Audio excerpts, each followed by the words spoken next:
जय श्री राम। आज के प्रसंग में हम जानेंगे मनुष्य नहीं प्रभु चमत्कार करते हैं। मनुष्य एक कदम तो प्रभु 10 कदम। तो आज का वीडियो देखते हैं। जय श्री राम। ये है प्रभु की कृपा और अखंड राज्य, ये है प्रभु की कृपा। अब यहाँ पे क्या खूबसूरत बात, जो संपत्ति शिव रावण ने दिए 10 मात सोई संपदा विभीषण नहीं, सब कुछ दिन रघुना। जो संपत्ति रावण को 10 सिरों को बलि देने पर शिव जी ने दिया था, वही संपत्ति प्रभु जी विभीषण को बहुत संकोचाते हुए दे दिया। अस प्रभु छारी भजई जे जाना, ते नर पशु बिन पूछ बिसाना। ऐसे कृपालु, बताइए, रावण का दूत आया, मिलने आया, वो डरते डरते आया। यहाँ तो प्रभु ने उसे हर तरह से निहाल ही निहाल कर सकते। थोड़ा अपने जीवन में ये चीज उतार के देखिए। ऐसा कहते अरे चमत्कार हो गया। तो ये ऐसे चमत्कार तो प्रभु ही कर सकते हैं, मनुष्य कुछ नहीं कर सकता है। कितनी नई नई टेक्नोलॉजी आ रही है, कितनी सुविधाजनक जिंदगी होती जाती है, लेकिन मानसिक सुख समृद्धि और प्रभु की कृपा का जो प्रभाव होता है, वो तो आप हम सब फील करते हैं। कैसे किसी उनकी कृपा से आसान हो जाता है जिंदगी, और कहाँ पे कितनी भारी पड़ जाती है। तो यहाँ पे देख लीजिए, इससे बड़ा उदाहरण क्या हो सकता है। अस प्रभु छारी भजई जे आना। तो यहाँ पे ऐसे परम कृपालु प्रभु को छोड़कर जो भी मनुष्य दूसरों को भजता है, अब दूसरों को भजना मतलब उनकी जिंदगी में जो बना रहता है, वो बस कुछ समझ ही नहीं पाता है हमें करना क्या है। जब आपको अंदर से थोड़ी सी ललक होगी प्रभु के लिए, तो आप एक प्रभु चाह कहते हैं बहुत जप करेंगे, बहुत भगवान को करेंगे, नहीं, आप थोड़ी सी तो प्रभु उससे ज़्यादा। तो प्रभु का स्वभाव दर्शन जो हमारे सामने हुआ, वो देख के तो इतनी बड़ी बात है प्रभु का। बोलने हमको खुद लग रहा है, आप जो जितने भी लोग सुनेंगे सबको लगा सही प्रभु की कृपा तो ऐसी होती है। तो विभीषण को रामचंद्र जी ने अपना लिया, और प्रभु का स्वभाव जानकर वानर कुल और सबके सब बहुत खुशी हुए।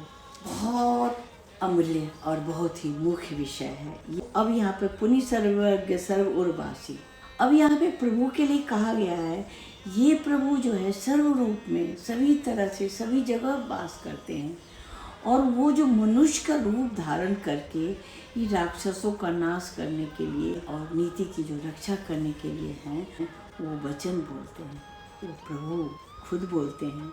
सुनु कपीस लंकापति वीरा, वो कहते हैं हे वीर वानर राज सुग्रीव और लंकापति विभीषण, सुनो, अब ये बताओ ये गहरे समुद्र को पार कैसे किया जाए। इसमें तो मगर मछलियाँ सांप सब होते हैं, इतनी गहरी को कैसे पार किया जाए। जय श्री राम। ये प्रसंग आपको कैसा लगा कमेंट करके जरूर बताएं। आगे समुद्र कैसे पार होगा ये जानने के लिए अगला भाग जरूर देखें। जय श्री राम।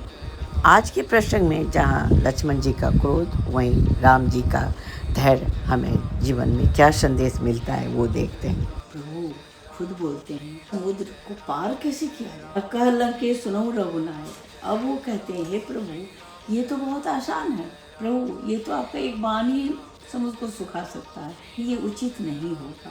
पहले जाकर समुद्र से प्रार्थना करते हैं, फिर कुछ रास्ता निकल जाएगा। हे प्रभु समुद्र आपके कुल में ही आता है, आपके ही पूर्वज है, वे विचार कर कुछ उपाय बता देंगे, बड़े आसानी से बानरों की सारी सेना जो बिना परिश्रम के पार कर जाएंगे।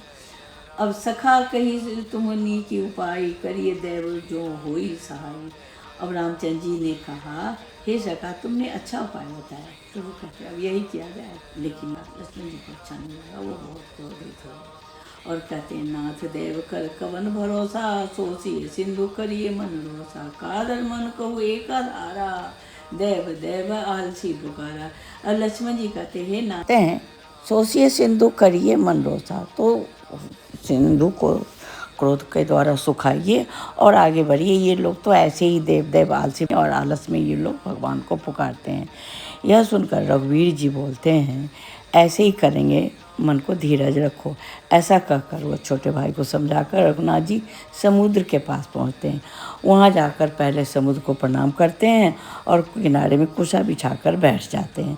वहाँ उधर कुशा बिछा कर बैठते ही उधर जैसे ही विभीषण प्रभु के पास आए, उधर रावण अपना दूध भेज रखा था और वो सारे दूध जो है वहीं समुद्र के किनारे अपना वहाँ की लीला देखने लगा। कल चलते तिन्हीं देखे धरे कपट कपि देह प्रभु गुण हृदय सराहे शरणागत पन्ने। कपट से बानर का रूप धारण करके लीला देख रहा था और वे अपने हृदय में प्रभु जी के गुणों का शरणागत पर उनके स्नेह का सराहना करते। तो वो तो शरणागत है दूत, जो उन पर भी प्यार मिल रहा था, वो सबका भी सराहना कर, भाई लोग कितने अच्छे हैं, ये कर रहे थे। लेकिन उसी प्रेम में वो भूल ही गए जो हम दूत आए हुए हैं। तब बानरों ने जाना कि अरे ये तो शत्रु का दूत है। अब वे उन्होंने सबको बांध कर सुग्रीव के पास ले गए। सुग्रीव ने कहा, सुनो बांधो, इसको न बांध कर जो राक्षस हैं उनके अंग भंग करके भेज दो। सुग्रीव के वचन सुनकर सभी बानर उसको इतना पीटे, बांध कर उन्होंने सेना के चारों ओर घुमाया भी और पीटा भी।